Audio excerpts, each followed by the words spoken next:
É o que nós estaremos lendo nesse momento aqui, a palavra do Senhor. Gênesis capítulo 11, do 1 ao 9, está escrito assim: E era toda a terra de uma mesma língua e de uma mesma fala. E aconteceu que, partindo eles do Oriente, acharam um vale na terra de Sinar, e habitaram ali. E disseram uns aos outros: façamos tijolos e queimemo-los bem. E foi-lhes o tijolo por pedra, e o betume por cal. E disseram: edifiquemo-nos uma cidade, e uma torre cujo cume toque os céus, e façamo-nos um nome, para que não sejamos espalhados sobre a face de toda a terra. Então desceu o Senhor para ver a cidade e a torre que os filhos do homem edificavam. E o Senhor disse: eis que o povo é um, e todos têm uma mesma língua. Isto é o que começaram a fazer. E agora não haverá restrição para tudo quanto eles intentarem fazer. Desçamos e confundamos ali as suas línguas, para que não entenda um a língua do outro. E assim o Senhor espalhou dali sobre a face de toda a terra, e cessaram de edificar a cidade. Por isso se chamou o nome Babel, porquanto ali o Senhor confundiu a língua de toda a terra, e dali espalhou o Senhor sobre a face de toda a terra. Senhor nosso Deus e eterno Pai, nós te damos graça mais uma vez pela tua palavra santa, fiel e verdadeira. Abençoa aqueles que aqui já chegaram e aqueles que ainda chegarão. E nos cubra com teu sangue e nos garanta a vitória. E nós desde já te agradecemos por tudo, em nome de Jesus Cristo. Aleluia. Queridos e amados irmãos, a palavra que lemos aqui, ela vem falando acerca de uma torre chamada Babel, uma torre que foi construída. E essa torre Babel, ela já foi história e já serviu de inspiração até mesmo para a televisão e o cinema, onde se fizeram muitos filmes acerca da Torre de Babel. O que eu quero compartilhar com a igreja, que eu tenho certeza que a Bíblia, em tudo na Bíblia existe um grande propósito de Deus para nos ensinar alguma lição.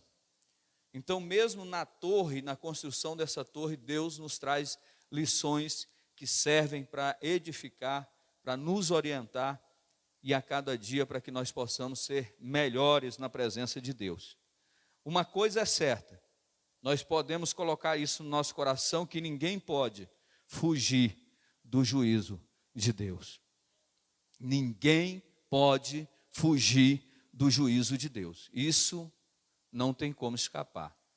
Seja grande, seja pequeno, seja letrado, seja indouto, não importa. Todos nós, um dia, vamos comparecer diante de Deus para prestar conta dos nossos atos e dos nossos feitos.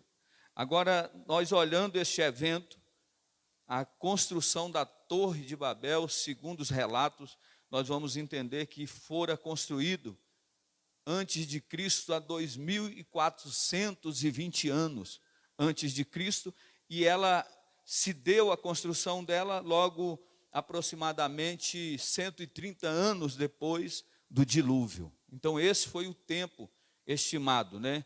Antes de Cristo, 2.420 anos e 130 anos logo após o dilúvio.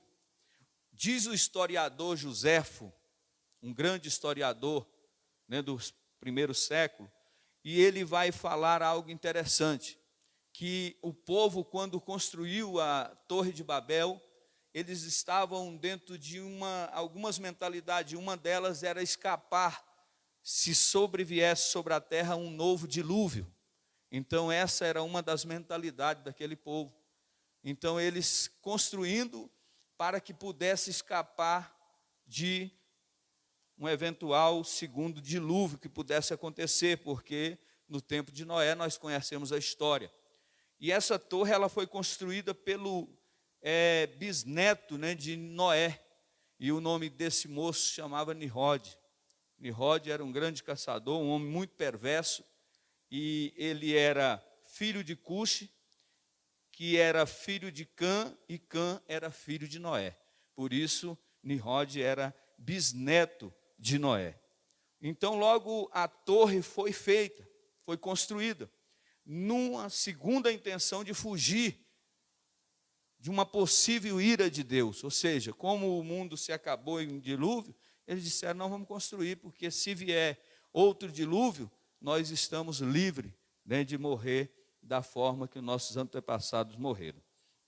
Então nós vamos aprender algumas coisas importantes, e uma delas mais importante, que eles tentam escapar, né, era uma forma de escapar do juízo de Deus.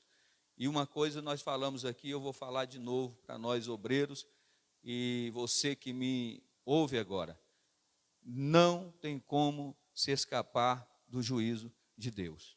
Isso aí a gente tem que colocar isso no nosso coração e entender isso. Babel pode representar muitas coisas, né, dentro do seu contexto, principalmente a questão da religião. Então, veja bem, Babel representa a nossa tentativa de nos sentirmos seguros pelos nossos esforços e conquista. Isso representa Babel. Babel para eles seria um ponto seguro, um ponto de segurança. Nós vemos eles dentro da estratégia falando de construir para que eles pudessem permanecer reunidos naquele lugar. Mas a ordem de Deus foi para que eles ficassem reunidos? Não, para que eles se espalhassem e se propagassem pela face da terra. Mas é assim, sempre é desse jeito. E o homem, ele sempre busca recurso e refúgios para ele mesmo, como, por exemplo, o dinheiro.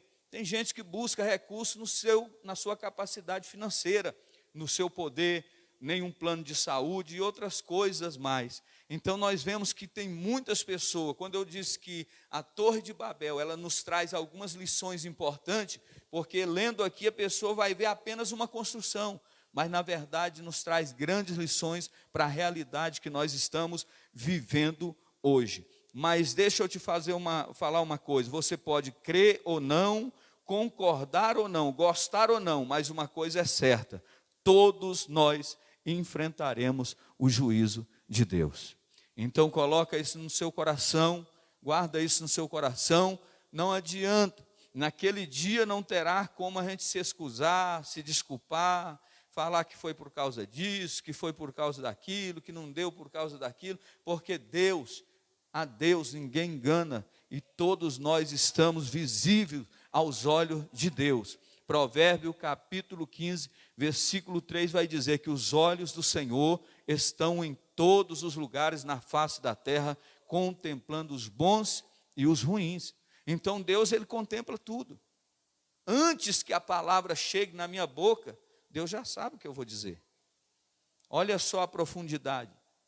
Antes de você estar aqui, antes de ser formado no ventre materno, Deus já te conhecia. Esse é o Deus que nós servimos. E esse povo, agora depois de passar por um dilúvio, enfrentar e começar uma nova realidade, Deus dá uma ordem para que eles pudessem evoluir, crescer e se propagar na face da terra, eles agora querem tomar outra atitude. Veja bem, tudo que se faz na direção contrária de Deus, o fim é trágico. Tudo que se fizer na direção contrária daquilo que Deus está mandando, o final será trágico. Do versículo 4 ao versículo 9, nós vamos ver o quê? A direção de Deus era que ele se espalhasse por toda a terra, mas eles tiveram outra ideia, e é sempre assim o problema, uma ideia melhor do que a ideia de Deus. É assim que as pessoas pensam, é assim que as pessoas fazem. A ordem de Deus era que eles fossem, mas eles organizam uma nova ideia de ficar num lugar só e construir ali, vamos se dizer, um império. Vamos construir aqui um império. E isso nós entendemos o quê? Tudo que nós fazemos contra a direção de Deus, o final será trágico. Então, em tudo, obreiro, servos e servas do Senhor, que forem fazer, façais segundo a direção de Deus. façais segundo a direção da palavra do Senhor, para que você possa prosperar. Exemplo disso é Abrão. Abrão e Sara, eles têm uma promessa, mas eles querem, Deus disse, lhe darei um filho, você será pai de grandes nações, eles irão progredir, irão crescer. O que eles fizeram? Criaram uma ideia, não, vamos arrumar, porque eu não posso gerar Abraão, então nós vamos pegar a serva Agar. Isso são ideias, que o final é trágico. E tem muita gente querendo dar uma ajudinha para Deus. Tem muita gente querendo ir contrariamente à vontade do Senhor. E é isso que vai trazendo dores, tristezas, males sobre a vida e sobre a face da terra e sobre as famílias. Famílias estão desintegrando, famílias estão sendo destruídas, lares estão se acabando, ministérios foram de água abaixo, porque deixaram de fazer segundo a voz de Deus para fazer segundo os seus próprios pensamentos. Ou nós fazemos a obra do jeito que Deus quer, ou nós vamos perecer. Ou nós vamos nos enquadrar segundo a ordem e a vontade de Deus, ou nós iremos enfrentar grande dificuldade. Então nós precisamos entender que a sociedade que nós vivemos hoje está criando moldes de como se criar a família, sendo que o manual está aqui na nossa mão, que a palavra de Deus, ela nos dá todos os direcionamentos, como se ter uma família fundamentada, uma família embasada, uma família bem regada, uma família alicerçada na rocha. Mas o homem, dentro da sua criatividade, eles começam a achar que é do jeito que o psicólogo pensa, que é o do doutor pensa, fulano de tal pensa. Nós temos que permanecer na recomendação que a Bíblia ensina e nos mostra o caminho certo para que nós possamos ser felizes. Porque senão o fim será trágico se nós tomarmos essas decisões. Talvez seus projetos não venham dando certo, porque você tem caminhado numa direção oposta. O que Deus quer para a tua vida. O projeto só vai dar certo se nós estivermos dentro da vontade de Deus. Essa é a grande, simples realidade. Só dá certo se nós estivermos dentro do projeto de Deus. Já viu alguém caminhando na lama? Não anda. Já viu alguém querendo subir? Às vezes ele sobe, e quando chega lá em cima, vai lá para o começo de novo. Sabe o que é isso? Andando contra a vontade de Deus. Já viu um carro querendo subir? Ele sobe, peleja, patina e não sai do lugar? É porque algo precisa ser mudado e uma atitude deve ser tomada. Se nós olharmos para a Bíblia, nós vamos ver o grande exemplo de Jonas. Deus mandou que ele fosse pregar o evangelho. O que ele fez? Ele fugiu, criou uma expectativa, uma mentalidade dizendo, não, eu vou para esse lugar, não para esse. Mas Nínive era uma cidade cruel, tirava couro dos profetas vivos. Era assim que eles tratavam os homens de Deus. Mas é melhor obedecer do que sacrificar. Ainda que seja aos teus olhos algo que seja negativo, que seja algo que não tenha nenhum cabimento você fazer, faça. Porque se Deus te mandou fazer, faça. Porque vai dar tudo certo. Porque quem ordena é Deus. Então Jonas, por tomar atitudes erradas, ele vai ser grande causador de tempestades. E é interessante que alguém, quando não obedece a Deus, ele põe a perder muitas pessoas que estão com ele. Ele leva muitas pessoas para o mesmo temporal e o mesmo vendaval, e o negócio fica complicado. Então, o que é melhor? Fazer e pensar do nosso jeito, ou pensar e fazer a vontade de Deus? É bem simples, mas essa palavra de Gênesis capítulo 11, ela nos dá um grande exemplo aqui. Ninguém pode fugir do juízo de Deus. Descubra a direção de Deus para a tua vida e não negocie a direção, não invente, só siga na direção que Deus te mandou seguir. Não negocie a direção, irmão. Tem gente que começa até bem, mas vai terminar mal, porque ele ouve palavras que não são de Deus. Ele acaba ouvindo conselhos que não edificam, que não são de Deus. E quando nós não ouvimos conselhos de Deus, nós vamos perecer. Quando nós não ouvimos conselhos de homens ou mulheres de Deus, nós iremos perecer quando tomamos conselhos errados. Agora veja bem, eu posso convencer de uma verdade e não me converter a ela. Olha aí, eu posso me convencer de uma verdade, mas não me converter a ela. Ou seja, o que quer dizer aqui é o seguinte: não adianta você concordar comigo e não mudar a rota ou o caminho. Não adianta eu falar aqui e o irmão dizer amém, glória a Deus, porque conversão é mudar de direção. Não adianta. E hoje nós estamos vivendo essa realidade. Eu estou pregando e as pessoas dizem amém, glória a Deus, só que não faz. Isso não muda nada, porque nós olhando a palavra, conversão é mudança de caminho.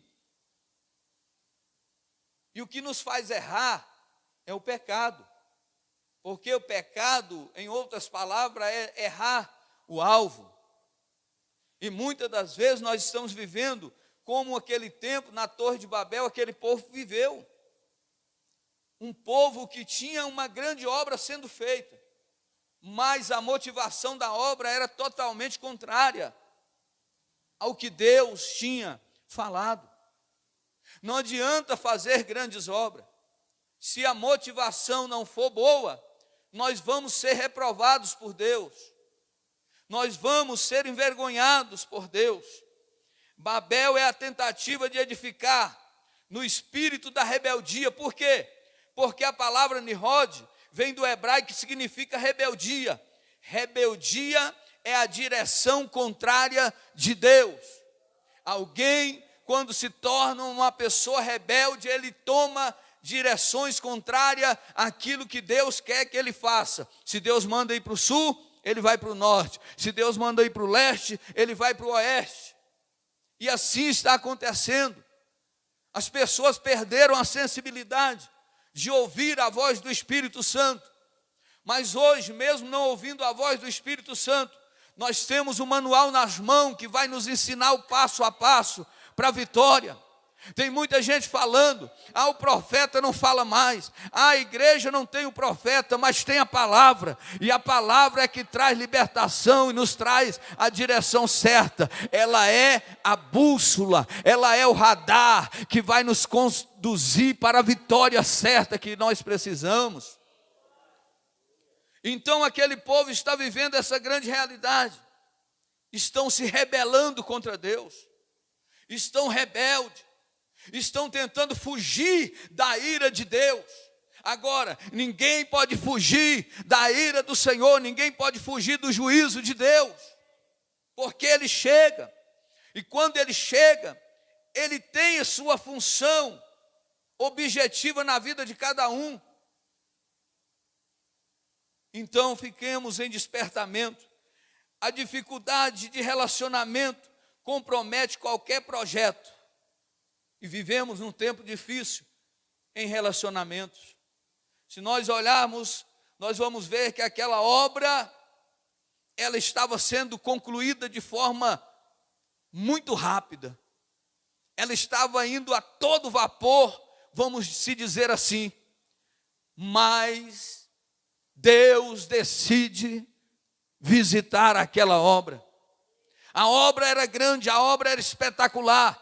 Aos olhos humanos, a obra como aquela não foi vista mais. Mas só que a obra era boa, mas a motivação da obra era errada.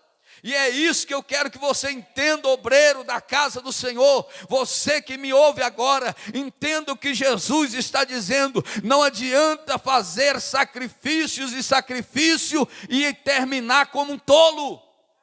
Porque a Bíblia diz que é melhor obedecer do que sacrificar. Tem muita gente que perde a vida com a família, tem muita gente que perde um aniversário para estar num culto, tem muita gente que está constantemente na obra, na casa de Deus, e está perdendo tempo. Por quê? Porque a motivação, ele está no lugar certo, mas a motivação é errada. Qual é a nossa motivação? O que nós estamos fazendo aqui? O que viemos fazer na Assembleia de Deus Ebenezer? O que você vai fazer na obra onde você está? Qual é a motivação dessa obra? Qual é o final dela? Porque a toda obra, mais cedo ou mais tarde, Deus vem visitar. E quando Ele chega, não adianta, não importa se é alta, se é profunda, o juízo de Deus chega. E quando o juízo de Deus chega, aquilo que aparentemente estava dando certo vai começar a ruir, vai começar a se desfazer. Porque aquilo que começa debaixo da rebeldia, aquilo que começa debaixo da contrariedade, contrariando a palavra de Deus, não vai prevalecer. Pode até permanecer por um tempo, mas não será aprovada pelo grande Deus. Não adianta se o homem está aprovando e dizendo que coisa linda. Não adianta se as pessoas estão olhando e dizendo, mas que obra, porque assim está acontecendo. Nós temos visto grandes projetos, pessoas que evangelizam o Brasil todo praticamente. E agora nós vemos o escândalo com o nome de pessoas famosas, pessoas que estão adiante de grandes obras, e a obra agora está sofrendo, a obra está sendo escandalizada. Não importa se a obra é grande ou pequena, o importante é se ela está dentro do propósito de Deus, porque não adianta movimentar multidão se essa convicção está totalmente, a motivação está totalmente errada. O que está te motivando a fazer essa obra? Eu quero me aparecer, eu quero ser o melhor, eu quero ser o melhor pregador. Quando eu subir naquele altar, todos vão olhar e dizer, isso aí é que é um pregador, é que é um cantor. É essa a motivação? Porque a motivação da igreja é ganhar almas para o reino de Deus e glorificar o nome de Jesus Cristo. Porque a honra e a glória não é minha, não é do pastor Isaías, do pastor Agrimar, do pastor Alain, do pastor Jefferson. A glória é de Deus. A glória é de Deus. Ouçamos a voz do Espírito Santo. Ou vamos dar ouvido à voz dele que nos fala todos os dias. E então Deus decide visitar a obra. Percebemos que enquanto o relacionamento eram mantidos, enquanto havia harmonia, tudo estava dando certo. Problema nos relacionamentos compromete qualquer projeto, empreendimento, família, ministério ou igreja. Enquanto houver relacionamento, tudo dá certo. Enquanto um fala, o pastor fala é pau, aí o povo diz é pau. Enquanto o pastor fala é a palavra, o povo diz é a palavra. Tudo vai dar certo. Mas enquanto o pastor fala não vai, e estão indo, vai desandar. Não existe projeto, não existe nada sem relacionamento. Enquanto havia relacionamento, uma língua só era falada, a obra estava crescendo. Mas Deus olha e diz, já sei o que eu vou fazer aqui, vou confundir as línguas. E o povo agora está começando a se perder. Por quê? Aquilo que começa errado, vai terminar errado.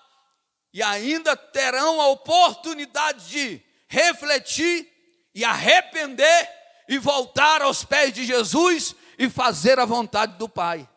Porque Deus faz isso. A quebra dos relacionamentos começou com a falta de comunicação. É importante a comunicação. Comunica com seu líder, comunica com seu irmão, comunica com o seu pastor, comunica com a sua família, comunica, porque a comunicação é a chave para o sucesso dentro dos projetos que estão sendo levantados. Tem muita gente tomando atitudes sem comunicar para a sua liderança, sem comunicar para o seu irmão, para a sua irmã, assuntos que deveriam ser comunicados. Não estou dizendo que é toda coisa, não. Mas o essencial, precisa haver comunicação para que haja harmonia, para que a obra cresça e evolua, para que haja comunicação. Não é necessário usar apenas palavra, mas entendimento. Para que haja comunicação, não adianta só falar, tem que ter entendimento. Você precisa entender o que eu estou falando aqui. Porque você pode até concordar e não se converter, como foi falado. Mas você precisa entender o que está sendo falado e você precisa ter entendimento. Exemplo, eles se falavam, mas não entendia. Quando Deus desce, visita a obra e alguém pede um martelo, alguém joga o tijolo. Alguém pede a colher de pedreiro, o outro leva a linha. Então está tudo errado. E aonde não existe harmonia, aonde não há comunicação, a tendência da obra é perecer. E a obra que Deus tem colocado nas nossas mãos, será que nós estamos em harmonia, em concordância com o nosso próximo, com o corpo? Porque igreja não é CNPJ, igreja não é empresa, porque existe muitas igrejas que se tornaram grandes empresas. Igreja não é empresa, igreja não é clube, igreja é o corpo vivo de Jesus. Igreja não começou em 1900 e tanto, ou 1800, a igreja começou quando deu o brado de glória na cruz do Calvário. Jesus trazendo expectativa, vida e abundância, trazendo a presença gloriosa do Espírito Santo, e Deus dizendo: vós sois o meu corpo. E esse corpo, Paulo dizendo, precisa ser bem ajustado, precisa estar abraçados, precisa estar em harmonia. A mão não pode dizer que não precisa do pé, e nem o pé dizer que não precisa da mão. A cabeça, o olho não pode dizer que não precisa do nariz, porque somos dependentes um dos outros. O que falta no meio da igreja hoje é comunicação, é humildade, é olhar e dizer: estou fraco, estou sem força, me ajuda, eu preciso disso, a porta está fechada, eu não estou conseguindo, o que eu devo fazer? Mas as pessoas, através da própria rebeldia que colocou dentro do coração, o egoísmo que está lá em cima, não, eu não falo, eu não dou o braço a torcer, está morrendo, está descendo a sepultura, e não tem coragem de dizer: me ajuda pelo amor de Deus. Nós não somos super-heróis, somos seres humanos e precisamos da graça de Deus. E precisamos um dos outros, então é importante haver o relacionamento. Agora veja bem, um não falava mesma língua do outro, e as palavras tinham sentidos diferentes. A quebra dos relacionamentos começa quando um não fala a mesma linguagem do outro. Quando a igreja começa a andar e não há um mesmo linguajar, essa igreja, a tendência dela é perecer. Se nós observarmos na palavra de Deus, nós vamos entender uma coisa. Nós olhamos algumas igrejas e a forma que elas trabalham, cada um tem a sua administração. Aí tem alguém que diz assim: mas o povo da Universal até a voz é igual. Eles têm um foco, irmão. Eles têm um objetivo. E eles vão batalhar, e se você tocar num crente da Universal, você vai tocar em todo mundo. Mas na igreja cristã, evangélica, Assembleia de Deus, fulana de tal, é um falando do outro dentro da igreja, e a divisão no meio, os partidos dentro da igreja. Que a igreja sede não se dá com a igreja do mutirão. Não, que lá quer ser melhor do que a do fulano lá do setor sul. Irmão, não existe isso. Nós temos que falar uma mesma e uma só língua. É a língua da vitória, é a língua da concordância, é abraçar e dizer: nós vamos vencer, nós vamos alcançar a vitória. Eu não posso falar, eu posso falar e não comunicar. Pode acontecer isso? Claro que pode. Eu posso falar e não comunicar. Por quê? Já dizia um velho apresentador chacrinha o seguinte, olha o que ele dizia: não se comunica, quem não se comunica se estrumbica, se perde. Quem não comunica vai se perder. Então nós precisamos nos comunicar, ou seja, nós precisamos aprender a cada dia mais. Para comunicar é preciso mais do que palavras somente, é necessário compreensão. Então, nós vemos que para compreender, não é só simplesmente falar, é preciso que haja compreensão. Ou seja, se eu falo e você faz outra coisa totalmente diferente, está faltando o quê? Compreensão. Você não compreendeu nada. Tinha um antigo pastor que ele dizia assim: eu te entendo, mas não te compreendo. Eu te entendo, mas eu não estou te compreendendo. O que você está querendo falar? Então, há um grande problema nisso. As pessoas estão falando e não estão sendo compreendidas. Deus falou, vá povoar a terra. E eles estão fazendo totalmente contrário à vontade de Deus. Estão tentando, pelos seus próprios esforços, fugir de uma possível ira de Deus. E o crente tem que entender uma coisa: se Deus não nos guardar, o que vai ser de nós? O irmão falou algo interessante aqui, é verdade. Se Deus nos sustentou até aqui, meu irmão, é porque Ele tem um projeto, tem um plano nas nossas vidas. Porque quantos milhões de pessoas morreram? 500 mil pessoas.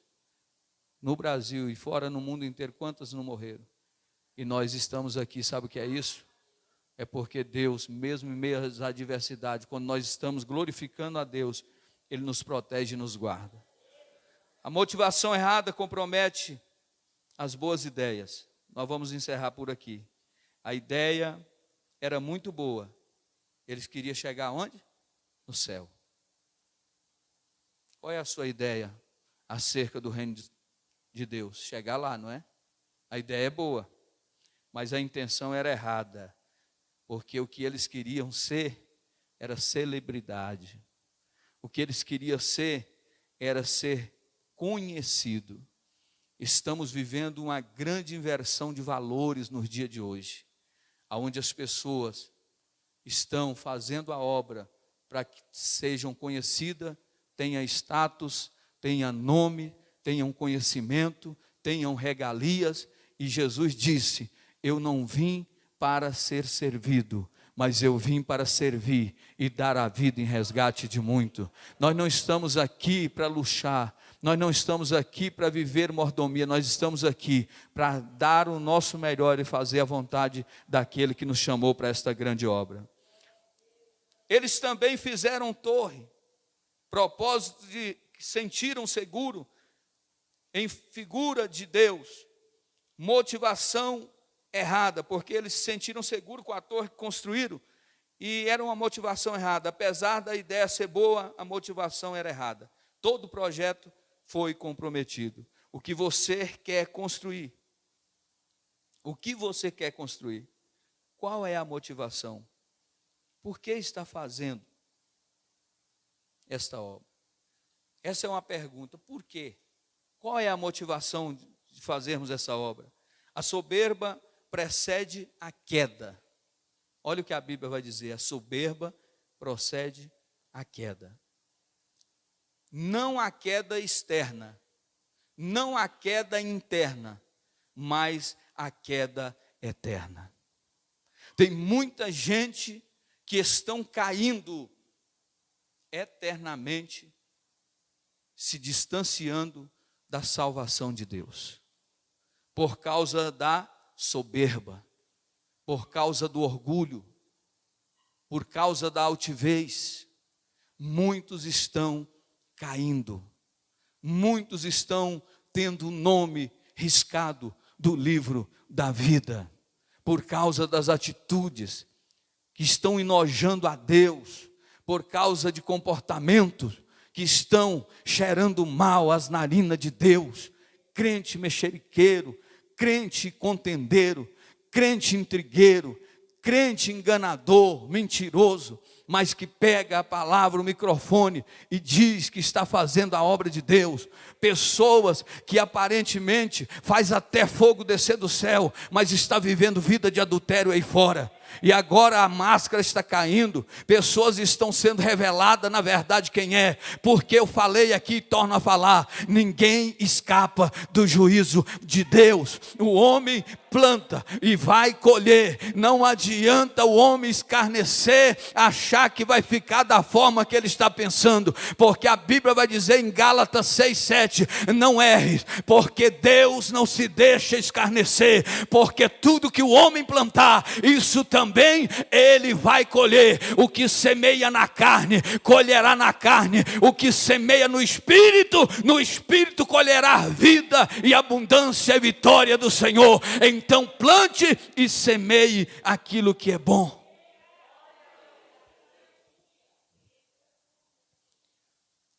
Então aquele povo estava fazendo uma grande obra, eles queriam chegar aonde? No céu. A motivação era boa, eles queriam atingir o alto céu. A construção era até interessante, mas a motivação era errada, porque queria para si próprio. Babel é a tentativa de chegar ao céu apenas pelos esforços pessoais. Muita gente pensa que a palavra Babel significa confusão, mas seu significado original é porta de Deus. Porta é um instrumento de acesso, de entrada. Eles queriam chegar ao céu sem Deus. Babel, nesse contexto, é a grande figura da religião. Ritos, dogmas, liturgia, mas não podem me levar ao céu. Não adianta eu pertencer a uma religião, seguir ritos, dogmas, liturgias, se eu não estou na presença de Deus, porque só uma pessoa pode nos levar ao céu. Eles queriam chegar ao céu através do esforço dos braços e queriam adentrar o céu através de uma torre. Isso é algo inútil, porque só há uma forma de todo homem, mulher, jovem, criança, senhoras e senhores se salvarem, é através de Jesus Cristo, o Nazareno. João 14, versículo de número 6, eu sou o caminho, a verdade e a vida, e ninguém vem ao Pai senão por mim. Não adianta. Não adianta tentar chegar ao céu com nossos próprios esforços. Não vamos conseguir. Tem gente achando, já está intitulando salvo. Calma! Se humilha! Peça misericórdia a Deus todo dia e diz, Pai, dai-me graça. Interessante que Paulo, cheio do Espírito Santo, cheio da graça de Deus, ele vai orar sempre e dizer, me ajude a completar a carreira que me está proposta. Eu não consigo sozinho, Deus. Me ajuda a continuar marchando rumo à vitória. As boas obras não me levam para o céu. É preciso nascer de novo. As boas obras não me levam para o céu, é preciso nascer de novo. Foi o que Jesus disse para Nicodemos no capítulo 3 de João. Nicodemos, importa é nascer de novo. Eu não faço boas obras para ser salvo. A igreja não pode fazer boas obras para ser salvo, mas ela faz, aleluia, boa obra porque é salva. Ela é salva e por isso ela vai fazer obras boas. Não, eu vou fazer boas obras para ser salvo. Não, tem que ser totalmente ao contrário. Eu faço boas obras porque eu sou salvo. É por isso que as obras acompanham quem vai morar no céu. Tiago foi falando sobre isso. Tu tens fé? Mostra-me a tua fé através das suas palavras, e eu mostrarei a minha fé através das minhas obras. Ou seja, nós queremos chegarmos ao céu através do nosso esforço próprio, nós não vamos conseguir. Por quê? Estamos encerrando. O que salva o homem é o sacrifício de Cristo. Não é por causa disso? Não, é o sacrifício que Jesus fez. Somente através desse sacrifício é que nós possamos ser salvos. Nenhum homem, por melhor que seja, mereça ser salvo, ou merece ser salvo. Pode ser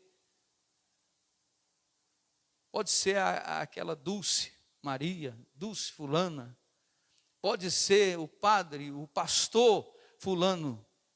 Ninguém é salvo porque merece, porque nós não temos merecimento de ser salvo, mas nós somos salvos mediante a misericórdia de Deus.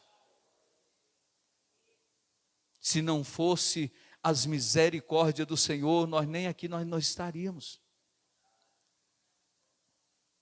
O povo quer apedrejar a mulher, quer matar a mulher, e Jesus vai dizer o quê? Que aquele que não tem pecado, atire a primeira pedra. Então, para encerrar, eu quero dizer, não construa uma Babel, construa uma Betel. Ou seja, porque Betel significa o quê? Casa de Deus. Construa uma casa de Deus, aonde você vai ser um adorador por excelência. Reino dividido é sinônimo de reino destruído. Pode entrar, irmã. É sinônimo de reino destruído. Quantos aqui participou hoje da escola dominical? Levanta assim a sua mão. Meu Deus.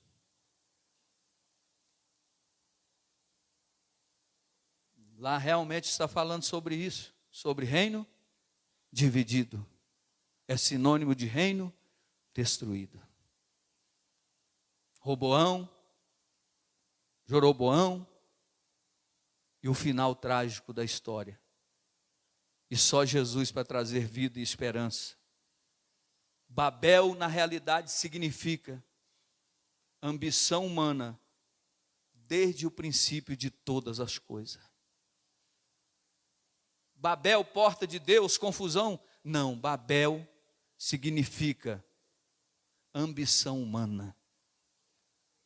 Os homens são ambiciosos e querem para si a todo custo aquilo que muitas das vezes nem edifica e nem fortalece ninguém. A verdade é essa: ninguém pode fugir do juízo do nosso Deus. Que Deus te dê graça, que Deus dê força para este ministério, para cada obreiro que está nessa empreitada juntamente com a gente, para que nós possamos trabalhar unidos num só pensamento. Ajuda o seu pastor. Ajuda o seu pastor. Seja alguém que vai multiplicar. Seja alguém que vai batalhar, que vai correr atrás e vai fazer a diferença, não para se aparecer para A e nem para B, mas para que o nome de Jesus seja glorificado através da sua vida. É essa a palavra que eu deixo aos vossos corações, que é uma salva de palmas para Jesus Cristo, e que Deus nos abençoe e nos dê força para fazer a obra do Senhor.